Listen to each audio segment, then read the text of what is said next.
Technologie et sciences rendent les choses meilleures. Mais leurs sources d'énergie sont le charbon, la tourbe et la biomasse, le gaz et le pétrole. Tous sont des ressources naturelles.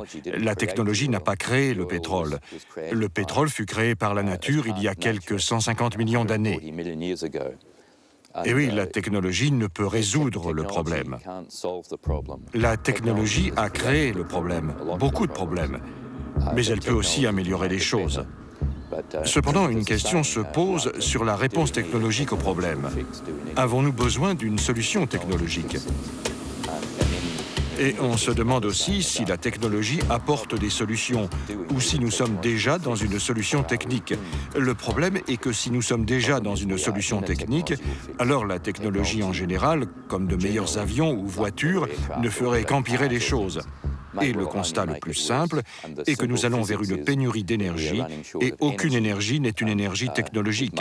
Le charbon et le pétrole ne sont pas créés par la technologie, elle est simplement utilisée. Je pense qu'il faut renverser les choses. Non pas se dire c'est telle technique qui va nous sauver, mais c'est voir quelles sont les logiques sociales qui permettent de changer les choses et à partir desquelles, éventuellement, on utilisera telle ou telle technologie. Et donc, moi, je les trouve beaucoup plus les raisons d'optimisme, pas dans telle ou telle technologie, mais dans le fait que je vois des gens qui s'organisent en coopératives ouvrières de production ou des groupes militants qui font des choses extraordinaires sur le domaine de l'écologie ou des libertés, sur le fait qu'il y a un esprit de la rébellion sociale qui se remet en marche. Et je pense que on peut être optimiste si on arrive à recréer des vraies solidarités. C'est-à-dire que les luttes des uns et des autres ne soient pas disjointes, ne soient pas des petits groupes individuels, mais qu'on arrive à refaire peut-être pas des fronts, mais en tout cas des fédérations d'efforts qui permettent de changer les logiques destructrices à l'œuvre.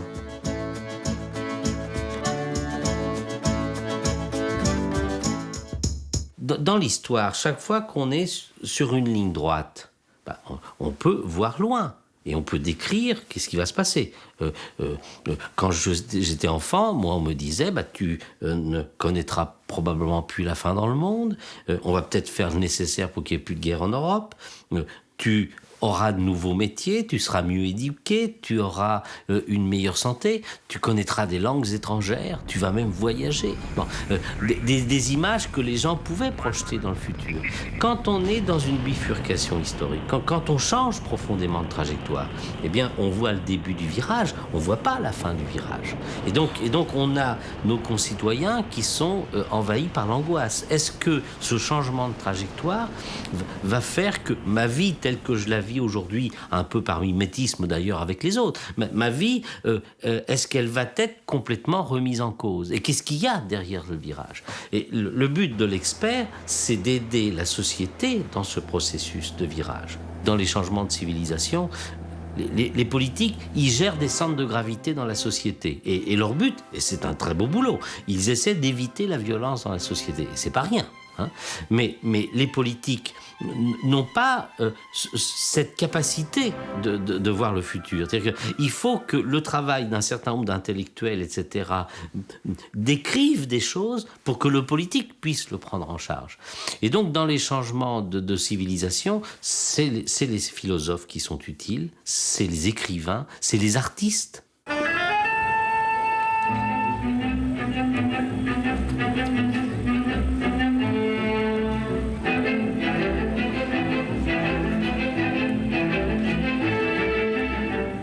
Quatre acteurs principaux sont convoqués pour ce siècle. Le déclin des énergies, la crise environnementale, l'organisation de la société et les comportements individuels. Un cocktail détonnant si de nouvelles formes de croissance ou de décroissance ne sont pas imaginées et mises en pratique. Ce sera dramatique quand le baril de pétrole non raffiné dépassera les $100, ou l'essence à plus de $10 le gallon, ou encore $3 le litre. À ce moment-là, les gens verront qu'ils ne pourront pas maintenir leur niveau de vie sans un ajustement pénible. Pour les pays au climat rude, comme au Canada, où nous avons été habitués à du gaz très peu cher pour notre chauffage, tout d'un coup, nous en serions à nous demander de combien a augmenté la facture pendant l'hiver. On prendra alors conscience du problème.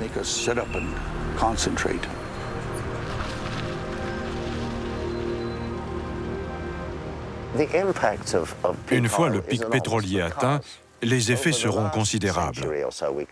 Au cours du siècle dernier, les banques ont prêté davantage d'argent qu'elles n'en avaient en réserve. Le commun des mortels vous dira « Non, ce n'est pas possible », mais pourtant c'est exactement ce qu'elles ont fait. Le système fonctionnait bien, puisqu'il était fondé sur la croissance de l'économie. Les gains de demain compensaient les dettes d'aujourd'hui. Mais on ne s'en rend pas compte, cette croissance économique, regardez autour de vous le nombre de voitures, d'avions de commerce, nécessite un besoin d'énergie sans cesse renouvelé. Si nous acceptons le fait que l'énergie a commencé à baisser, même très doucement, on comprend qu'il y a une énorme différence entre aller en augmentant et baisser, même si la baisse est imperceptible. La baisse de l'énergie a anéanti ce sur quoi la dette reposait. En effet, ces dernières semaines, nous avons assisté à une sérieuse crise de la communauté financière, et plus particulièrement une ruée sur la British Bank. La Banque centrale d'Angleterre a dû intervenir pour soutenir certains prêteurs qui couraient à la faillite pendant que les épargnants retiraient leur argent. Je dirais que ce sont des signes précurseurs d'un effondrement économique à venir.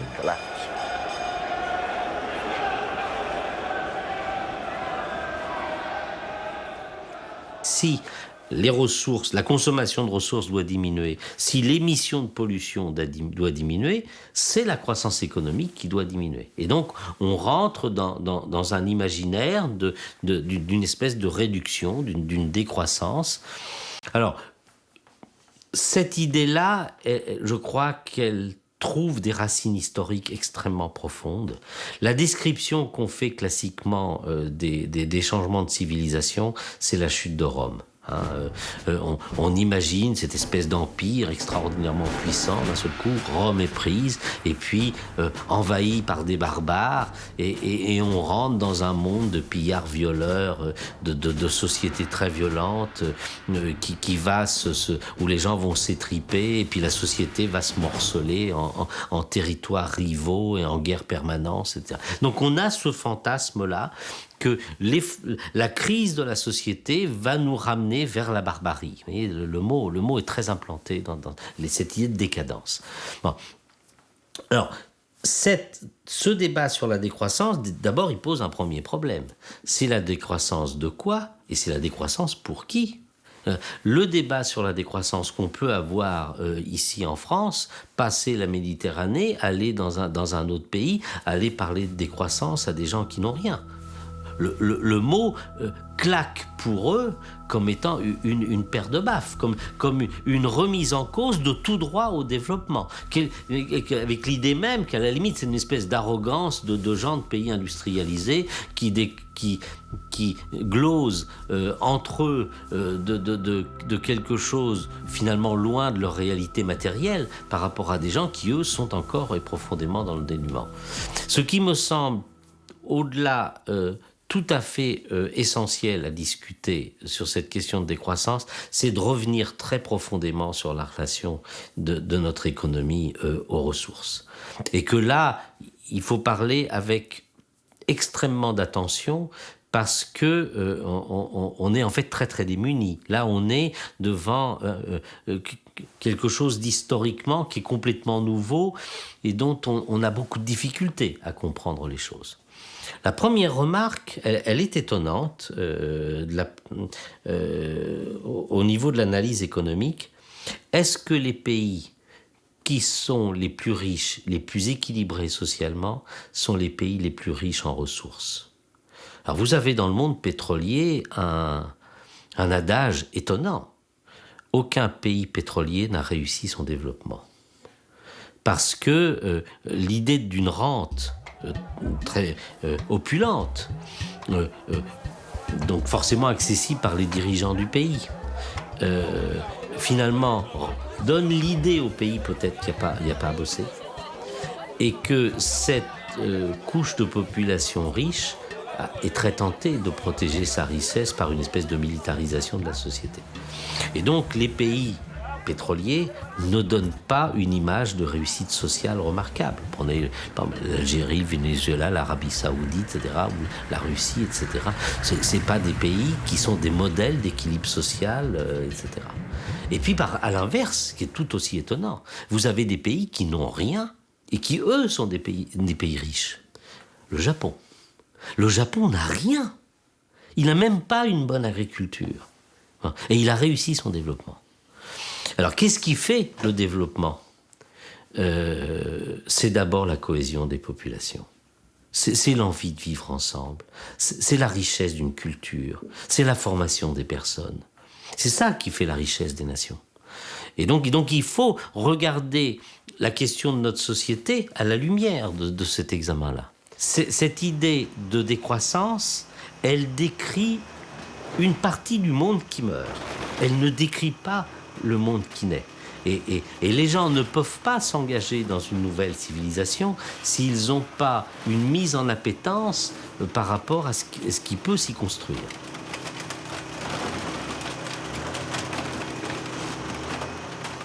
On a tendance à oublier à penser l'écologie, la crise écologique, comme si elle était en quelque sorte indépendante de l'état de notre société, ou si c'était toute l'humanité qui devait ensemble, solidairement et fraternellement faire face à cette crise écologique.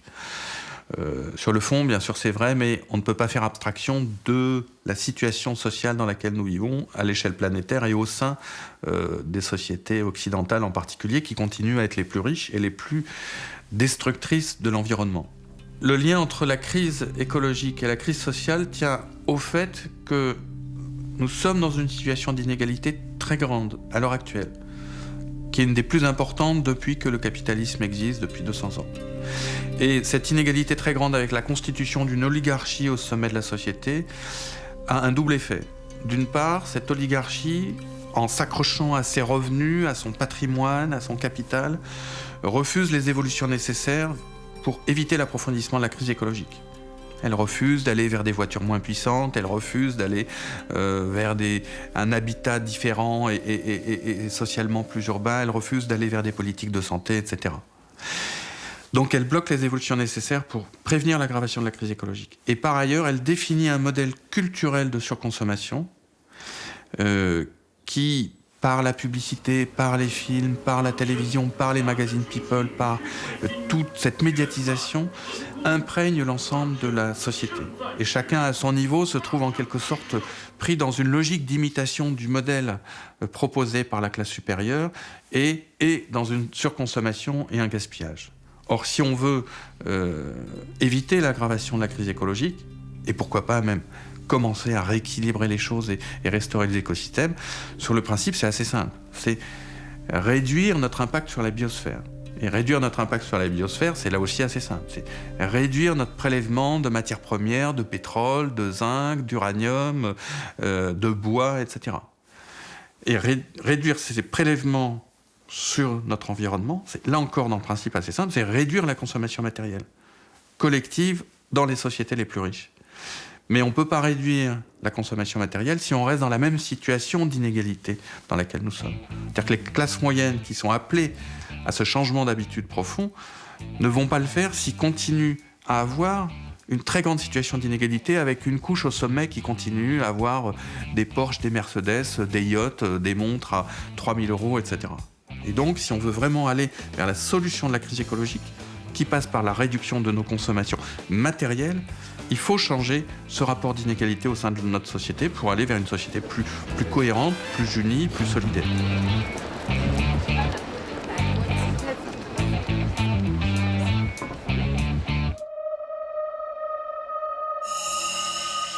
Les problèmes de ce monde ne peuvent être résolus par des sceptiques ou des cyniques. Les différentes crises que nous traversons peuvent être une formidable opportunité pour redonner concrètement du sens au mot « progrès ».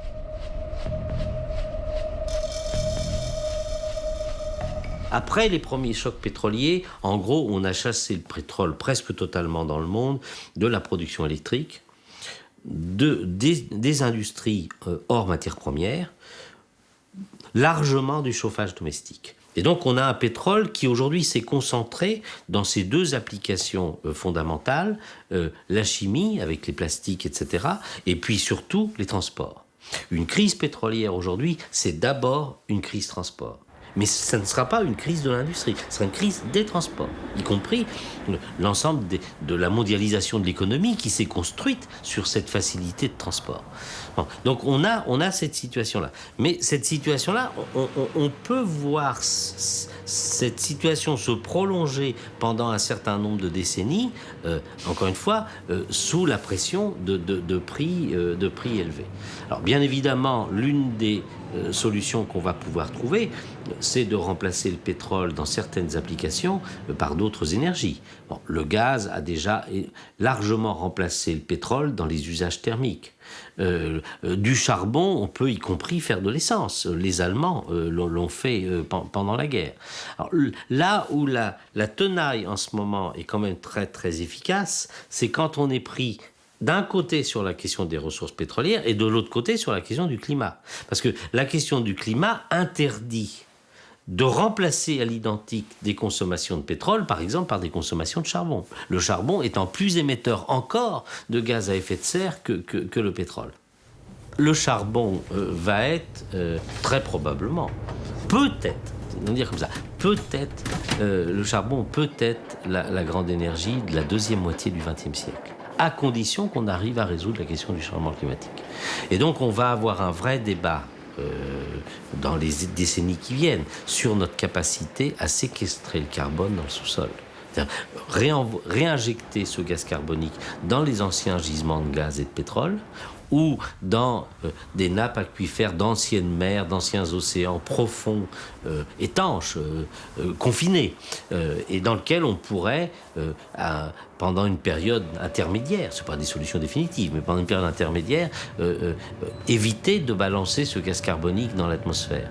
Alors ce qui est très intéressant dans ce chaînage charbon, séquestration du carbone, c'est que ça va être un point tout à fait déterminant dans la discussion. Pourquoi ? Parce que la Chine et l'Inde sont des grands pays charbonniers, que on ne pourra pas résoudre le problème de ces deux pays qui représentent 40% de la population humaine.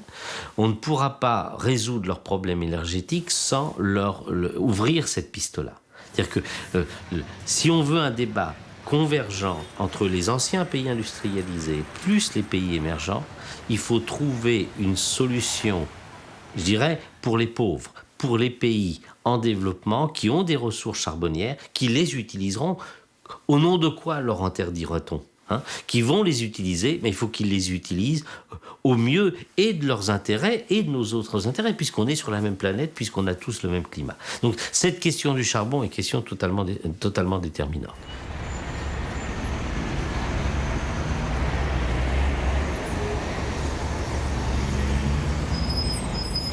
La Chine et l'Inde vivent une sorte de tragédie. Je veux dire que ces pays se sont développés très tard et ils ont une démographie fort importante. Ils ont des taux de croissance énormes et ce n'est pas durable. Une grande crise se déclarera en Chine suite au trop grand nombre d'automobilistes. On voit bien que leur nombre explose en Chine. Leur niveau de vie s'améliore enfin et ils se disent qu'enfin ils peuvent vivre le rêve américain. Mais ils ne pourront le faire de manière durable. La Chine n'a pas beaucoup de pétrole qui lui appartienne. Son niveau a déjà atteint son point culminant, plus ou moins. Ils ouvrent des mines de charbon tous les jours. Il y a des milliers d'accidents dans ces mines et ça ne peut continuer.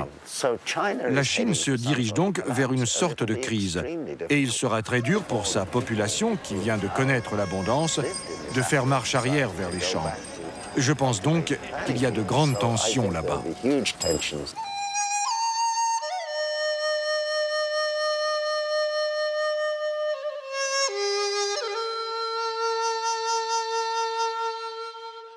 Si l'humanité doit rentrer dans une phase de relation stable avec sa planète, à savoir une planète dans laquelle on a fini d'utiliser les combustibles fossiles que la planète avait stockés pendant énormément de temps et qu'à un moment, bien évidemment, on va finir par épuiser. Bien évidemment, on est dans une humanité qui va être confrontée à la question suivante: est-on capable de vivre avec ces flux d'énergie, donc qu'on appelle les énergies renouvelables sous ces différentes formes? Est-ce que l'humanité peut vivre avec ça? Alors, pour l'instant, non, mais on peut imaginer que sur le long terme, c'est quand même ça le scénario de succès, parce que si on veut être dans un prolongement de civilisation durable, c'est bien évidemment vers ça qu'il faut aller. Donc les deux plus classiques, c'est l'hydraulique et puis le bois. Alors sur l'hydraulique, ce qu'il faut constater, c'est que les potentiels ont été correctement développés dans les pays industrialisés, mais que les potentiels dans les pays en développement sont encore considérables, notamment par exemple le continent africain, où on n'a pas commencé à développer l'hydraulique. L'utilisation du bois comme énergie est possible et souhaitable, mais c'est encadré par deux conditions: assurer les besoins alimentaires de l'humanité et assurer le maintien d'un boisement, par exemple, notamment de la forêt équatoriale, etc., pour que la planète puisse garder l'équilibre. Et aujourd'hui, on n'y est plus. Et puis là maintenant, on rentre dans une nouvelle génération d'énergie. On parle beaucoup de l'éolien, on parle beaucoup de l'énergie solaire sous ces deux formes pour faire de l'eau chaude, donc avec les capteurs solaires, ou faire de l'électricité avec le photovoltaïque. Et puis derrière ça, vous avez d'autres formes d'énergie. N'oubliez pas qu'on a sous les pieds une magnifique bouilloire, que la Terre, en dessous de la croûte terrestre, c'est un magma, donc une réserve de chaleur tout à fait considérable, et que de cette chaleur-là, on peut à la fois faire de l'énergie pour du chauffage, etc., mais qu'on peut faire aussi de l'électricité.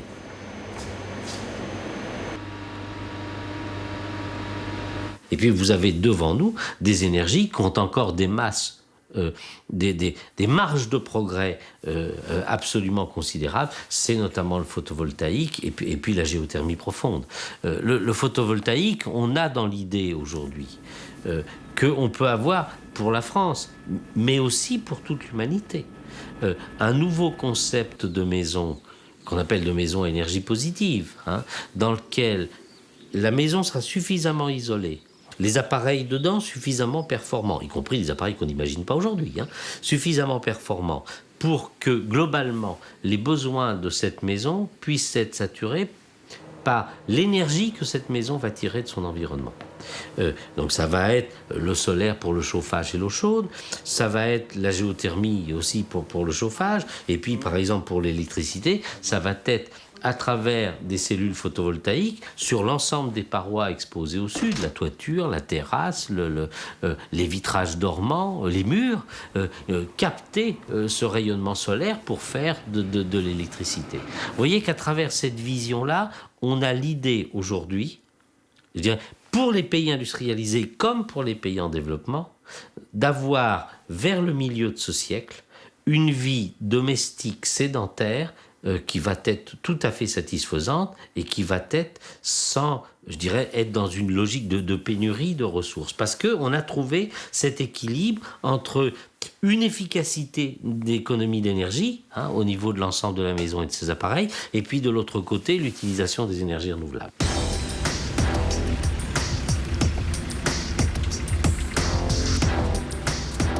Le domaine dans lequel on va avoir le plus de difficultés dans ce siècle, c'est bien évidemment les transports. Les transports sont complètement dépendants du pétrole. On n'a pas d'alternative, je dirais avec la même facilité d'usage qu'un combustible liquide qu'en quelques minutes on met dans un réservoir et on a une puissance d'autonomie tout à fait considérable. On n'a pas l'équivalent de ça aujourd'hui, et donc c'est sur les transports qu'on va avoir le plus de difficultés. Là, nos tempéraments, nos choix personnels vont devoir fortement changer, parce que c'est dans ce domaine-là, et je dirais dans ce domaine-là seulement, que dans ce siècle, on va être fortement sous contrainte.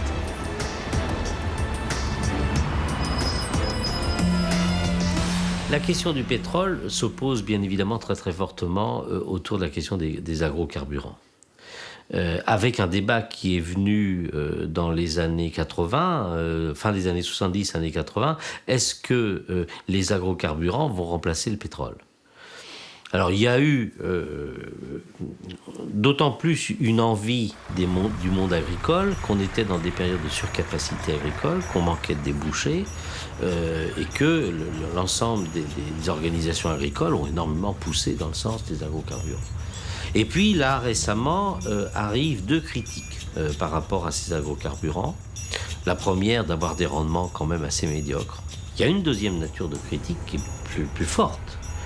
C'est qu'on va avoir, d'ici 2050, les besoins agricoles de l'humanité, les besoins alimentaires de l'humanité qui vont doubler.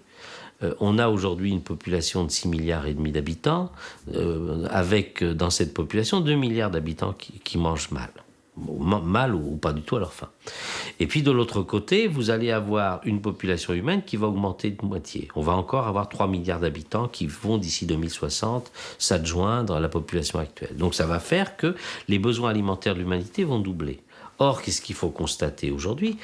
C'est que les ressources marines de la pêche sont en train de s'effondrer, que les surfaces agricoles utiles mondiales est plutôt en train de se rétrécir, du fait de la progression des déserts et du fait que l'augmentation de la population humaine aboutit à une artificialisation des sols. La France perd 60 000 hectares de terres agricoles par an par l'extension des villes et puis des infrastructures de transport. Et donc le premier défi qui nous est posé par rapport à l'ensemble de ce monde agricole, c'est on va devoir doubler les rendements agricoles du monde d'ici 2050 pour, sur la même surface de terre, arriver à alimenter le double de population. Or, ça, aujourd'hui, on ne sait pas faire. Donc, le métier principal de l'agriculture va rester l'alimentation humaine. Et donc, on voit bien qu'à ce moment-là, les agrocarburants, quelle que soit leur forme, vont avoir un rôle de bouclage, un rôle de complément, qui peut être utile, mais qui ne remplacera pas massivement le pétrole. Et alors, parmi les débats les plus vifs en la matière, c'est bien évidemment le débat sur l'hydrogène. Alors, ça commence toujours par une espèce d'image un peu magique. On brûle de l'hydrogène et on donne de l'eau. Que de l'eau. Pas de polluants, rien, que de l'eau. Et donc, à partir de ce moment-là, il y a plein d'auteurs qui se sont dit, ça y est, c'est génial, on a trouvé la solution parfaite, etc. Bon, moi, je suis un petit peu attentif. Je regarde notre bonne vieille planète. Elle n'a jamais fait de transfert d'énergie avec de l'hydrogène. Elle fait du transfert d'énergie qu'avec du carbone, malheureusement. Et quand on regarde ça, c'est effectivement, il y a un vrai problème. C'est qu'il n'y a pas d'hydrogène libre dans la nature. Cet hydrogène, il faut le fabriquer avec autre chose. Donc aujourd'hui, on sait faire une voiture à hydrogène, c'est clair, on sait le faire, mais vous ne pourrez jamais l'acheter. On a d'autres solutions qui sont des solutions moins coûteuses, notamment pour la voiture de Monsieur Tout-le-Monde. Et ça, cette technologie, aujourd'hui, on la connaît. C'est la technologie hybride. On va avoir une voiture dont la part de consommation réellement pétrolière va petit à petit décliner, et puis la part d'électricité va pouvoir augmenter à travers, donc encore une fois, un processus progressif. C'est le scénario sur les transports qui va permettre de passer ce siècle et qui, après quelques années d'hésitation, aujourd'hui apparaît maintenant tout à fait clair.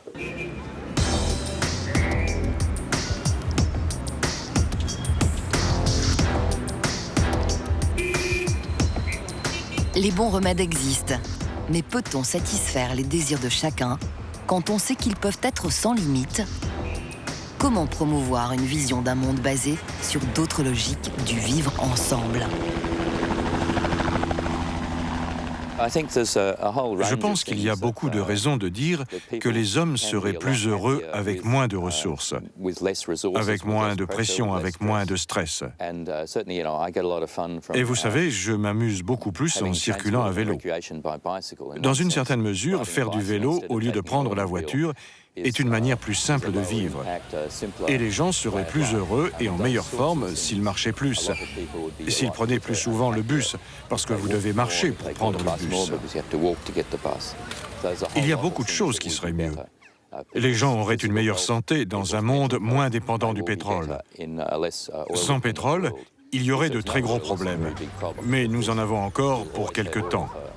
Un peu moins de pétrole rendrait les choses meilleures sur beaucoup de points.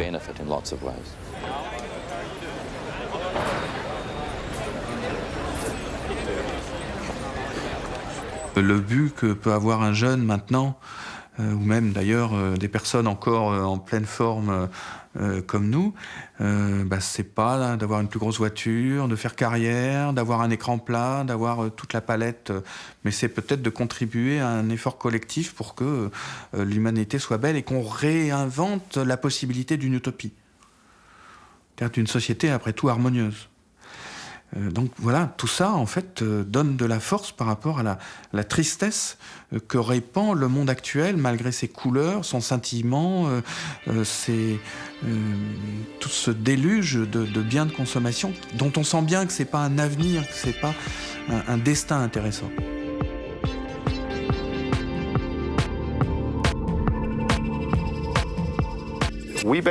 Nous avons grosso modo gagné à la loterie de l'énergie il y a 200 ans. Et nous avons, chacun de nous aux États-Unis, utilisé l'équivalent de 57 barils de pétrole par an. Cela équivaut à 700 années de travail humain. Mais des recherches en psychologie ont montré que les gagnants à la loterie sont plus portés au suicide et à la dépression que les gens normaux. Ils connaissent une poussée spontanée de bonheur sans parvenir à la conserver. Ils deviennent dépressifs quand le pic du bonheur décroît. C'est la même chose aux États-Unis. Et nous avons passé notre temps à repousser la barre des stimuli toujours plus haut et à apprendre à mesurer notre bonheur par notre niveau de possession. Nous ne pouvons plus atteindre un niveau si haut. Nous devons apprendre à être heureux en possédant moins, ce qui est plutôt dur à faire. J'essaye de le faire avec ma propre vie. Je gagnais beaucoup d'argent à Wall Street et maintenant j'en gagne beaucoup moins en tant qu'étudiant. Je vis dans une ferme en essayant de produire ma propre nourriture. Je reviens très vite vers mon ancienne vie. Cela devient donc très intéressant. Mais c'est une expérience délicate que de changer ce qui nous rend heureux. Toutes les recherches en psychologie le montrent, nous sommes plus heureux avec plus de relations sociales, avec de meilleures relations avec les autres. Mais posséder plus de choses ne nous rend pas heureux. Ceci est le message central que nous devrions retenir. Les hommes passent leur temps dans la compétition. Nous devons nous combattre parce que nous sommes faits pour ça. Mais ce que nous devons changer, c'est la raison pour laquelle il faut lutter. Nous devons nous battre pour la meilleure pomme de terre du quartier, ou pour savoir qui est le meilleur producteur d'énergie solaire et éolienne, plutôt que de savoir qui gagne le plus. Nous serons plus heureux avec moins de possessions.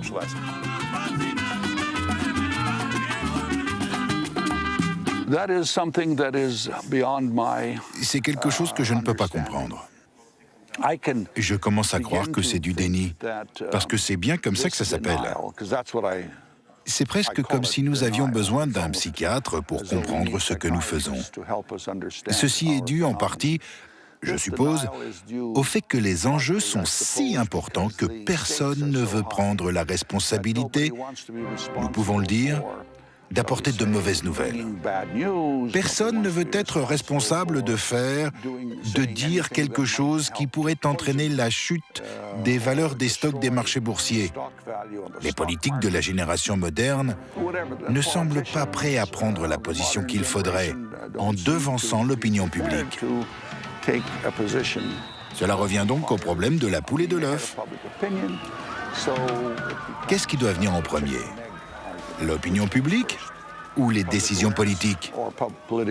Et je pense que les décisions politiques sont essentielles, car cela permettrait de confirmer la réalité. Alors vous voyez, nous sommes coincés entre une sorte de déni de soi et la continuité d'illusions telles que, petit a, il reste encore plein de pétrole. Petit b, 33 milliards de tonnes de dioxyde de carbone relâchées dans l'atmosphère par an n'est pas dangereux. Ce ne sont que des illusions. Le fait qu'une situation soit grave ne veut pas dire qu'elle soit désastreuse. Et donc je ne suis pas du tout ni dans la catastrophe, ni dans l'apocalypse. Et je crois qu'on peut être essentiellement dans un regard politique sur les choses. Et en se disant, il y a deux voies possibles. La société peut aller dans telle ou telle direction. De toute façon, la question écologique est là. Et c'est de notre choix que dépend notre destin. Dire ça, c'est réaffirmer, on a tendance à oublier, la force réelle de ce qu'est la liberté et des individus et d'une société à un moment donné. Et être dans la compréhension du moment historique dans lequel nous sommes, donc de sa gravité, est aussi quelque chose en fait qui doit nous donner de la force.